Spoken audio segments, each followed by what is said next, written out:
When a nutritionist and neuroscientist is asked, what are some brain-healthy foods?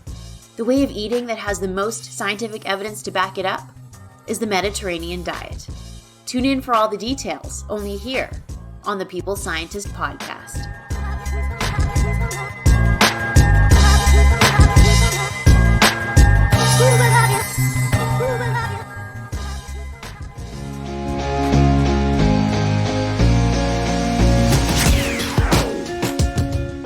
You are listening to The People Scientist, the podcast dedicated to helping us optimize our health with the latest scientific findings on neuroscience, physiology, and nutrition.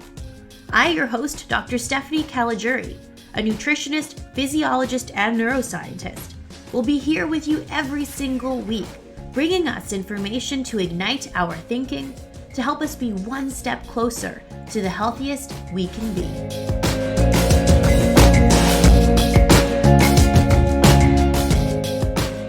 Hello, my People Scientist Army, and welcome back to the People Scientist podcast for episode 51. If you are tuning in for the first time, then welcome to the People Scientist Army, where every week I arm us with some scientific evidence so we can all lead the healthy lives we want to live. Now, every once in a while, I like to reintroduce myself on the podcast for any new listeners. So here is a very quick intro. Every episode is a result of me reading and scouring the medical journals on a specific topic and boiling all of that information down to some important core takeaways for all of us. I feel like I'm a great person to do this because I have a diverse background. My bachelor and master's degrees were in human nutritional sciences. My PhD was in physiology and clinical cardiology, and my current fellowship is in neuroscience. Now, after that quick little introduction, let's jump into today's episode. Today is a little bit of a special episode because I was asked to do a topic in relation to our Art of Brain exhibit at Mount Sinai this month. The art exhibit is a compilation of beautiful works of art coming from neuroscientists.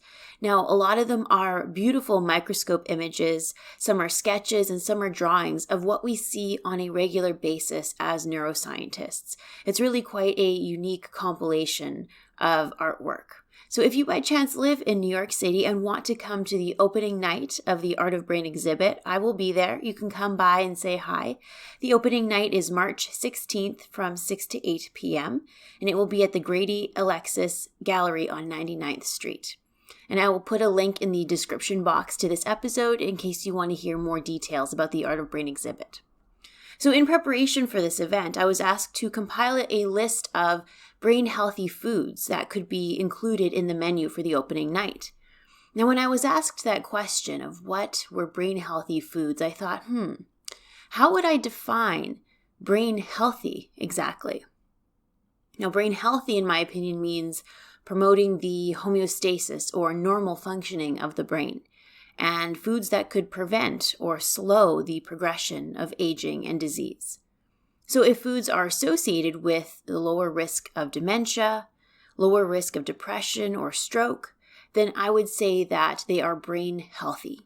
So for today's episode, coming from a nutritionist and neuroscientist, I will be giving some scientific evidence on foods or practices that we can adopt that may promote the health of our brain. So as we always do, let's start off with some core takeaways.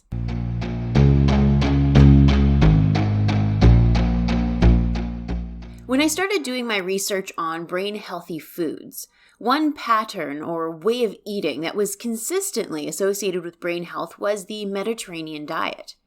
Scientists learned that those who live near the Mediterranean Sea seem to have better health outcomes.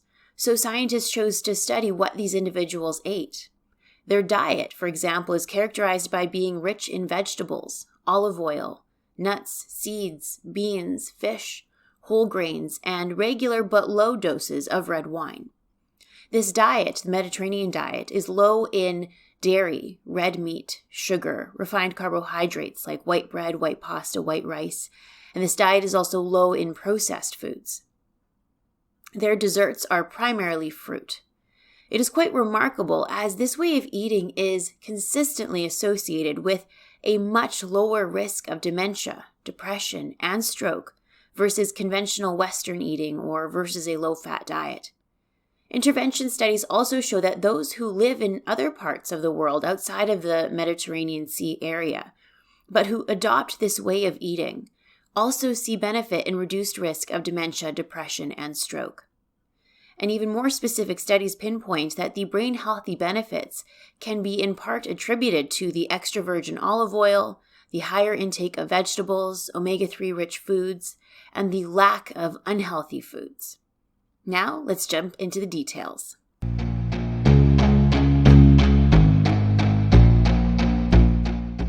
To start off more general, the Mediterranean diet has received a lot of attention in regard to promoting brain health. This diet was realized when scientists noted that people living near the Mediterranean Sea had good brain health and good heart health. So scientists investigated their lifestyle, which included the types of foods and drinks that they regularly consumed. The scientists determined that the diet of these individuals consisted of a lot of plant-based foods and healthy fats. So if I had to characterize the Mediterranean diet, I would say it's a more plant-based diet that is very rich in healthy fats. So for example, the Mediterranean diet is rich in vegetables, beans, nuts, seeds, olives, olive oil, some fruits, whole grains, and is rich in garlic, herbs, and some fish. This diet is particularly low in meat, dairy, salt, and desserts. For beverages, red wine, coffee, and water are the main staples. Many observation studies have noted that those who adopt a Mediterranean diet or way of eating are at a lower risk for developing dementia and Alzheimer's disease. For example, in 2006, in the Annals of Neurology, Scarmias and others reported in a cohort of nearly 2,300 people living in New York that those who followed the Mediterranean diet more closely had a 40% lower chance of developing Alzheimer's versus those who followed the diet the least strict, or versus those who didn't follow the Mediterranean diet. Even in those individuals that followed the Mediterranean diet halfway or half the time, they had a 15% reduced odds of developing Alzheimer's disease over 4 years versus those who did not follow the Mediterranean diet at all. So even a partial following of the diet may have some benefit. But the more closely you adhere to the Mediterranean diet, the stronger the reduction in the risk for Alzheimer's disease. In the journal PLOS One in 2017, the scientists reported that among 1,865 participants, that every unit increase in the Mediterranean diet score was associated with a 10% decrease in the odds for dementia. So what I mean by that is the more closely someone followed the Mediterranean diet, again, the lower their chances of developing dementia. Adherence to the Mediterranean diet was also associated with better performance in memory, language, visuospatial perception, and the composite cognitive score. The associations were strongest of the Mediterranean diet with memory. Fish consumption in particular in this study was associated with a reduced risk of dementia. So in this study, as I had said, they referred to a Mediterranean diet score in the clinical trial. So in a lot of these clinical trials, they'll have a questionnaire essentially to assess someone's adherence to the diet or how closely they're following the Mediterranean diet. And this score is based on how often you eat whole grains, fish, olive oil, vegetables, fruits, legumes like beans, peas, and lentils. And you get a higher score if you eat these types of foods more often. You would get a score of 0 if you eat red meat, refined carbohydrates like desserts or sugary foods or beverages. You get a 0 if you eat chicken or full-fat dairy often, or if you drink more than 2 glasses of wine or the equivalent of alcohol per day. I will post the Mediterranean diet score test on my social media this week if you want to take the quiz to see how closely your current eating compares to a Mediterranean-style diet. And generally, a score adherence of at least 36 or higher is seen as a higher adherence to the diet. In 2018, in the journal Translational Psychiatry, they reported that in 77 individuals, a higher adherence to the Mediterranean diet of a score of 36 or higher was associated with less amyloid beta accumulation in the brain. Now, amyloid beta is the plaque that develops in the brain during Alzheimer's disease. And if it stays there, unfortunately, it can prevent normal brain functioning and is therefore implicated in the progression of Alzheimer's disease. So the fact that the Mediterranean diet was associated with less amyloid beta in the brain, that is a very good thing. In the Archives of Neurology in 2006, those adhering to the Mediterranean-style diet had a 68% lower odds of developing dementia. The authors in this study noted that this was independent of markers of blood vessel health. So it is speculated that the effects of the Mediterranean diet on brain health could be due to its impact on inflammation and oxidative stress. In the Annals of Neurobiology in 2013, the scientists conducted a meta-analysis that pulled together many clinical trials investigating the association or the impact of the Mediterranean diet on brain health. The scientists noted that high adherence to the Mediterranean diet was consistently associated with a reduced risk for stroke by reducing the risk for stroke by 29%, a reduced risk of depression by 32%, and a reduced risk of cognitive impairment by 40%. And again, as other clinical trials had shown, even moderate adherence to the diet was associated with some benefits to reducing the risk of depression and cognitive impairment. But moderate adherence seemed to not be as beneficial for stroke. Higher adherence was required to see this benefit on a reduced risk of stroke. Now that's quite remarkable. I just listed several clinical trials that all consistently show the same findings, that if someone is eating a Mediterranean diet, that there consistently is a lower risk of them developing Alzheimer's disease, depression, or having a stroke, which is quite remarkable, that if we can eat a particular way, that it can have such an impact on our health outcomes. Now, in regard to depression, I spoke at length on the topic of inflammation and depression in episode 25. So if you want to hear the details of that, make sure to go back and give that episode a listen. But briefly, in episode 25, I speak of how a high state of inflammation may induce feelings of depression. This is evidenced clearly in animals and humans being given a pro-inflammatory molecule such as TNF-alpha, and how it can acutely increase measures of depressive-like mood. Many studies also report that those with diagnosed depression have higher levels of circulating pro-inflammatory molecules versus those without a diagnosis for depression. Also in episode 7, I speak of the topic Our Brain on Junk Food, and how certain foods like high sugar, white breads and pastas, saturated fatty acids, and overly processed foods can increase inflammation in our body. And junk food is therefore, or eating unhealthy, is therefore associated with measures of depression as well. So the Mediterranean diet may have benefit because it is low in these foods associated with depression. And the Mediterranean diet is also higher in foods that may have an anti-inflammatory effect. So let's go into a little bit of detail on foods or ingredients that are common to the Mediterranean diet, and more specifically, how they may be of benefit to us. So olives and olive oil are one of the main sources of fats in the diet. Olive oil primarily consists of monounsaturated fatty acids and antioxidant polyphenols. In the journal JAMA Internal Medicine in 2015, scientists recruited 447 individuals at a high risk for heart disease and stroke.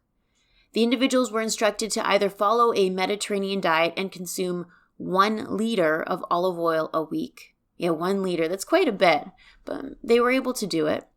Or to follow the Mediterranean diet and eat 30 grams of nuts per day. Or to follow a low-fat control diet. Now, after a follow-up of on average 4 years, which is a really long time, so it was a great clinical trial, those following the Mediterranean diet had better cognitive scores. Now, the cognitive score will reflect their memory, decision-making, and learning. Over 4 years, those consuming the low-fat control diet actually saw a reduction in their cognitive scores over a period of 4 years. Whereas in contrast, those individuals that were eating a Mediterranean-style diet actually did not have a decline in their cognition over 4 years. In fact, if anything, they saw slight improvements in their cognition over 4 years, which is quite remarkable. And the olive oil addition group was actually a bit better than the group of the Mediterranean diet plus 30 grams of nuts a day. So the benefits of the Mediterranean diet on cognition and mental health could be somewhat specific to olive oil. I think that there are a lot of components within the diet that are healthful, but it seems that olive oil is a main component to making this diet beneficial. Now, in the journal Atherosclerosis in 2005, they compared refined olive oil with virgin olive oil in 40 men. You may see, for example, extra virgin olive oil on labels and wonder what that means for our health. Well, extra virgin means it is the least refined, least filtered. So there will be more antioxidant polyphenols in the olive oil, which is what we want. Virgin olive oil would be somewhat in the middle, and regular olive oil would be refined the most. So it would have the least amount of antioxidants. So what does this mean for our health? Well, the scientists noted that virgin olive oil, which is more rich in antioxidant polyphenols, had a benefit on measures of heart health, such as lowering plasma oxidized LDL cholesterol.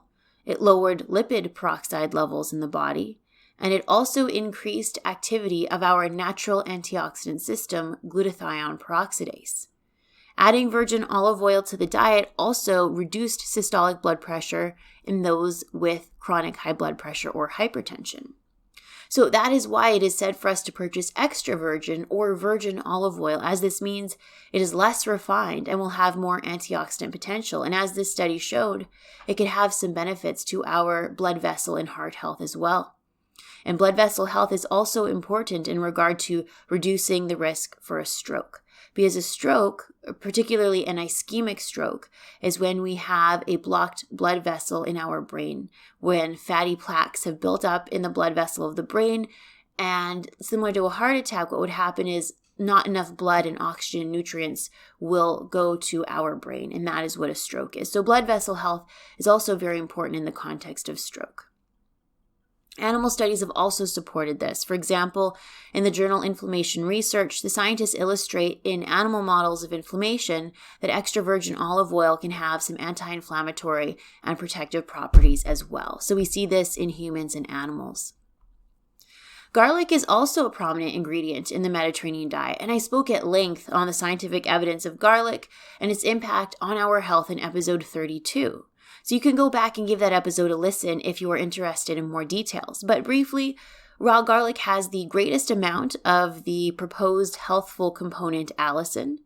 Boiling garlic is not ideal, as a lot of the healthful components can be lost in cooking this way. Roasted garlic is okay, as it will reduce about half the amount of allicin if it's roasted to 160 degrees Celsius. Garlic is associated with a lower risk for stomach and colorectal cancer and can improve markers of diabetes, heart health, and inflammation, which can all have an impact on our brain health as well. The Mediterranean diet also consists of eating some fish, particularly fish that is rich in omega-3 fatty acids such as salmon, sardines, and krill. Now, our brain consists largely of many fat molecules, and it is known that omega-3 fatty acids can be converted to anti-inflammatory molecules that can help resolve inflammation in our brain. So it is thought that omega-3 fatty acids can be brain healthy for this reason. Now, in regard to fish or omega-3 intake and the risk of Alzheimer's, the results are a little bit less clear. For example, in the American Journal of Clinical Nutrition, they found no association with fish intake and the risk for dementia in over 5,000 people.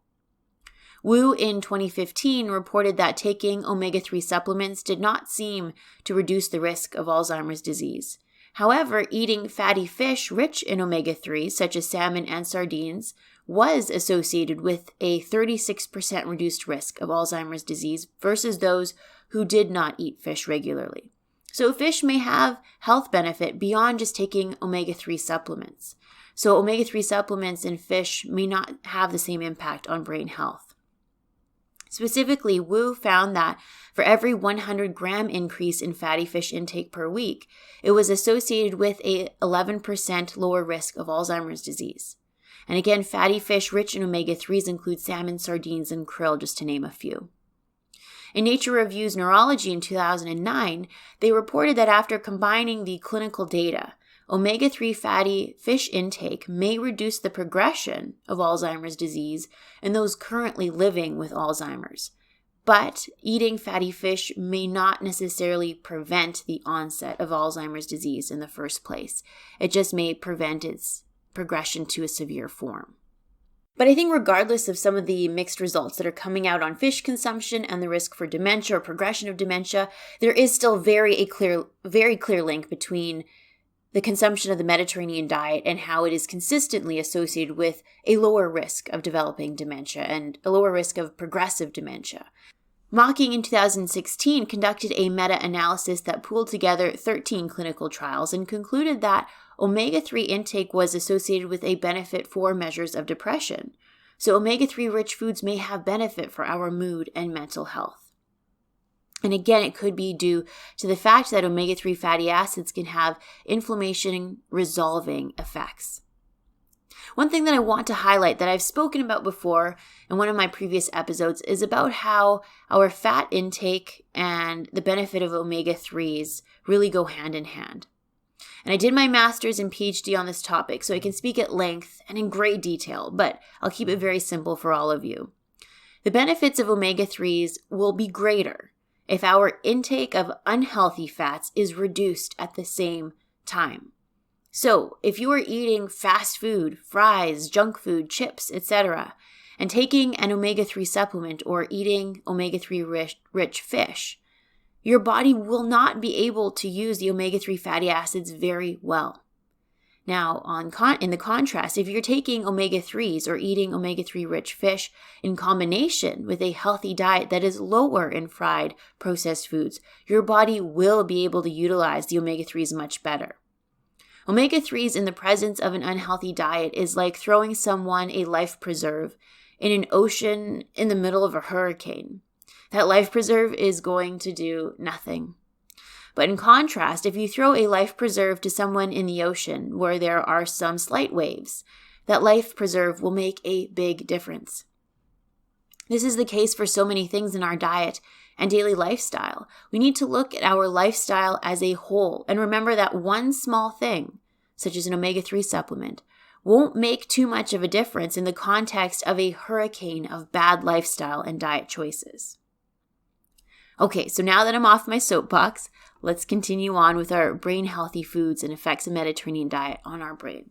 Another thing to consider about fish and the health benefits of fish and omega-3s is when you're cooking your fish, please don't overcook it, as cooking it beyond the temperature required can increase lipid peroxides of the omega-3s, which we do not want. Now, fish is recommended to be cooked to 145 degrees Fahrenheit or 63 degrees Celsius, which is lower than what we cook for other meats, such as chicken or beef.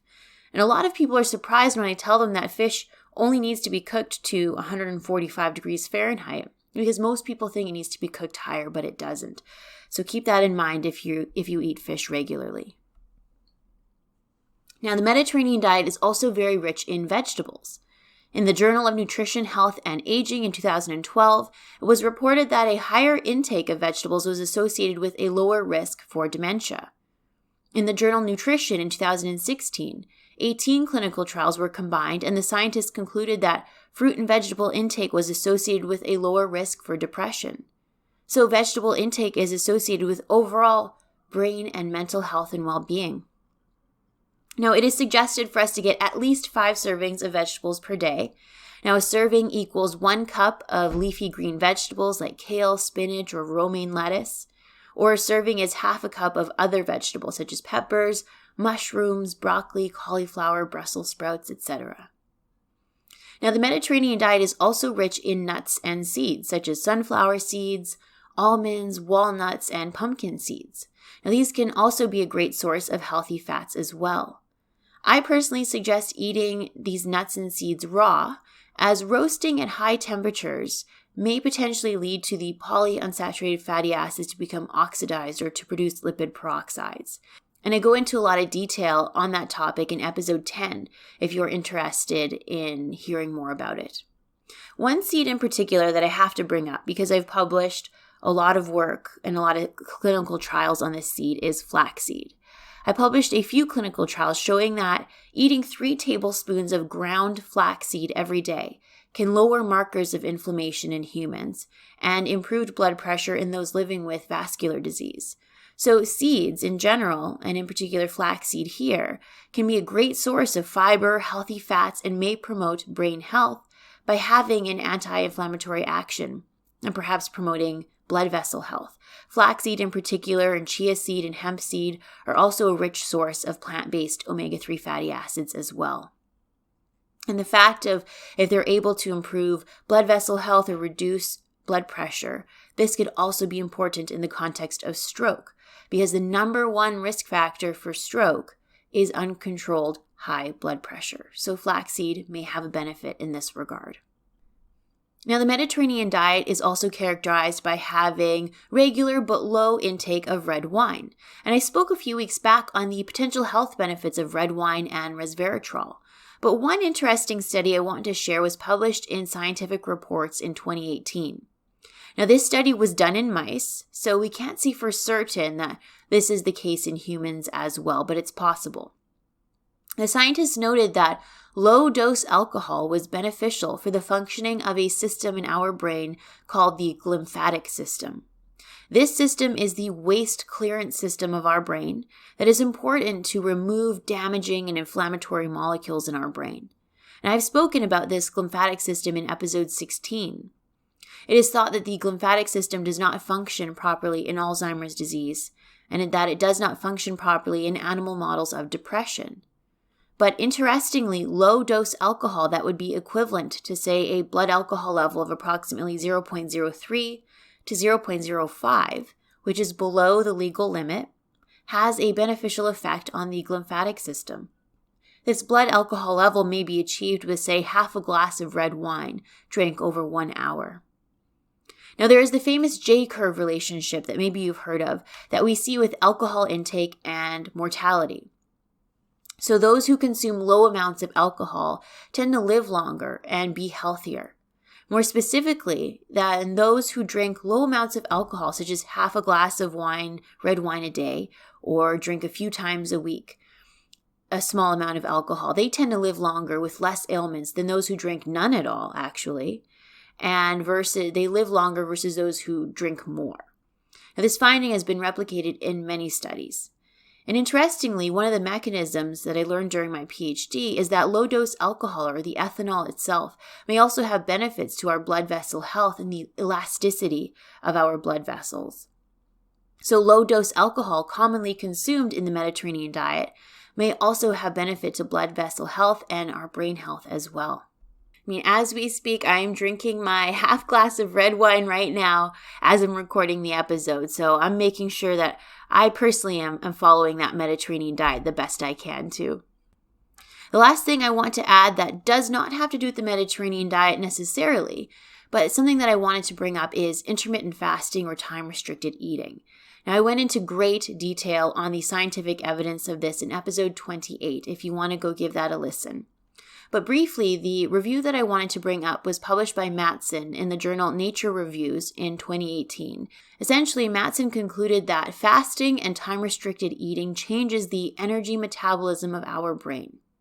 Now, normally, our brain is used to receiving glucose for energy to fuel the cells of our brain. But in the context, for example, of Alzheimer's disease, our brain stops using glucose properly. And this therefore leads to symptoms like reduced memory and reduced cognition. So Mattson and others provide evidence that fasting regularly lets our brain become more flexible and resilient, because fasting lets our brain learn how to use other sources of energy, such as ketones, more efficiently. This can be evidenced, for example, in clinical trials where the individuals regularly fast. There are adaptations, such as increased mobilization of fat, in order for that fat to be turned into energy more efficiently. And that is seen in individuals that fast regularly. So another lifestyle practice that may be brain healthy is time-restricted eating and intermittent fasting. And as I said, you can tune into episode 28 for more important information and the scientific evidence on that if you are interested. So that is a wrap, my people scientist army. So when a neuroscientist and nutritionist is asked, what are brain healthy foods? My answer is to look to the Mediterranean diet, a diet rich in vegetables, beans, seeds, nuts, olive oil, omega-3 rich fish, whole grains, and some fruits. This diet is low in red meat, refined carbohydrates, meaning it's low in white bread, white rice, white pasta. This diet is also low in dairy, low in sugar, low in fried foods, and low in processed foods. A lot of data supports an association of the Mediterranean way of eating with a reduced risk of dementia, depression, and stroke consistently, which is really quite remarkable. It is thought that in particular, the extra virgin olive oil, the low but regular intake of alcoholic red wine, higher intakes of omega-3 fatty acid from fish and seeds and nuts, and regular intake of garlic are likely contributors that promote the health of our brain and the reduced risk of disease. And of course, the lack of intake of unhealthy foods is also a big contributing factor as well. And I think taking this data together, it's absolutely fascinating to me how the choices that we make every day on the foods that we eat can have such a profound impact on our health outcomes. And the Mediterranean diet and the clinical data associated with it are a perfect example of that. I mean, that's the whole reason why I started this podcast in the first place, because I wanted to share with everyone how the decisions we make every day for the foods that we eat or the way we live our lifestyle can have a remarkable impact on our health. And as a result, our ability to successfully age and our ability to live the life that we want, right? That's how I start off my podcast every week. I try to arm you with scientific evidence that you can live the healthy life that you want to live. I want us to all live to an old age and be healthy and retire and do all the things that we want to do. And I think the data here is just an example of how the everyday decisions we make really seem to have a big impact on our health outcomes and the associated risk. I hope that this episode was informative and interesting for all of you. Make sure to follow me on Instagram, Facebook, Twitter, LinkedIn, or TikTok for some extra tidbits of information on the week's episode. If you happen to be in New York City, then come pop by the Art of the Brain exhibit and say hi. It will be held at Mount Sinai on March 16th from 6 to 8 p.m. And I will link the event's website in the description box below. I look forward to meeting some of you there, and I hope you all have a super healthy week. And I will meet you back here, the same time and the same place next week on the People Scientist podcast. Bye for now. I am a scientist simply sharing scientific evidence. Some of the clinical interventions I discuss are not appropriate for everyone. Before making any changes to your diet or lifestyle, please do consult the advice of your physician or dietitian.